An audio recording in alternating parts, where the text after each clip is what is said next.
Вільні народи незламної країни.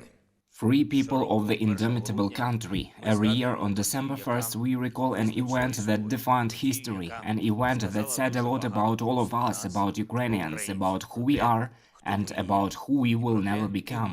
On December 1st, 31 years ago, a referendum was held that united the entire territory of our state. None of our people remained outside the all-Ukrainian decision. Kiev and Sevastopol, Odessa and Crimea, Lviv and Cherkasy, Chernihiv and Kharkiv, Donetsk and Kherson, Zaporizhia and Luhansk, Khmelnytsky and Kirovohrad regions, Volyn and Dnipropetrovsk regions, Sumy and Zakarpattia, Ivano-Frankivsk and Ternopil, Zhytomyr region and Chernivtsi, Vinnytsia, Kyiv region, Mykolaiv, Poltava, Rivne. Everyone expressed their support. People confirmed the act of proclamation of independence of Ukraine, freely and legally. It was a real referendum, not some kind of imitation. It was an honest referendum, and that is why it was recognized by the world.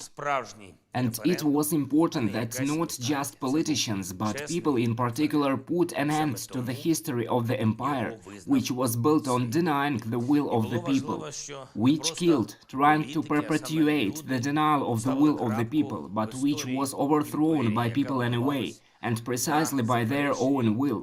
Since that day in 1991, Ukrainians have experienced many attempts to turn a dot into three dots or a semicolon. We saw many figures who could not put up with the fact that the empire had been overthrown. We are still defending Ukraine against such comrades who wanted to celebrate the centenary of the empire this year instead of another anniversary of freedom. They wanted, but Ukrainians' rule will prevail. Our desire to live freely, expressed on August 24th and confirmed on December 1st, will not be broken. Ukrainians will never again be gears of some empires. We have already gained it, and we will ensure the full independence of our state. We will ensure in particular spiritual independence. We will never allow anyone to build an empire inside the Ukrainian soul. A meeting of the National Security and Defense Council was held on December 1st, the meeting at which we considered numerous facts of connections of certain religious circles in Ukraine with the aggressor state. Unfortunately, even Russian terror and full-scale war did not convince some figures that it is worth overcoming the temptation of evil. Well, we have to create conditions where no actors dependent on the aggressor state will have an opportunity to manipulate Ukrainians and weaken Ukraine from within.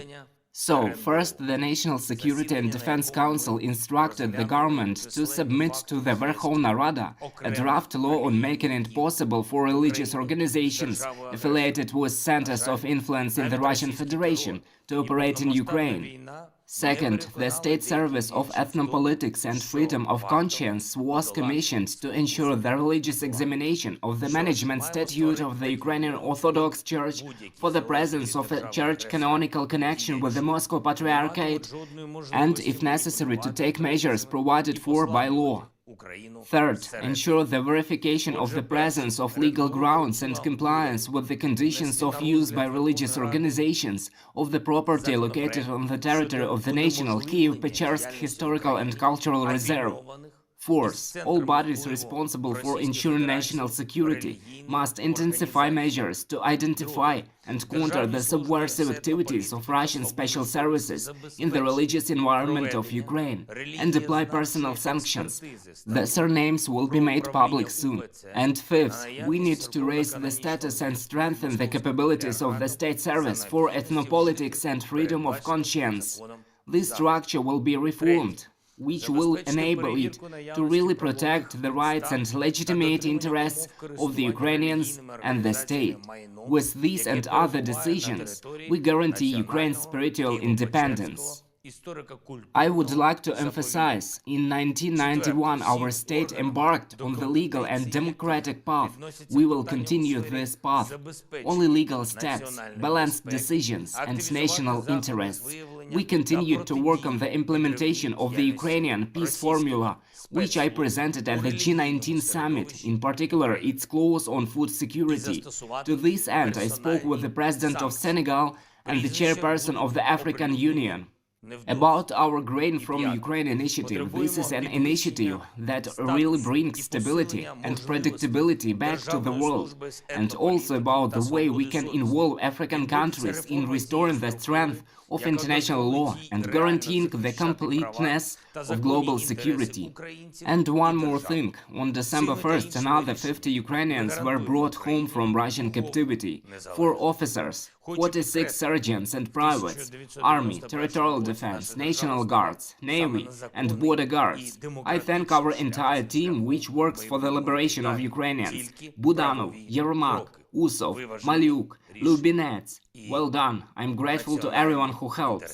In total, since February 24th, more than 1,300 Ukrainians have already been returned from Russian captivity. We will bring back all the rest.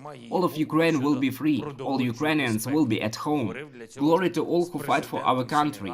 Glory to all who work to protect Ukraine.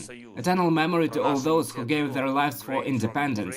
Glory to Ukraine.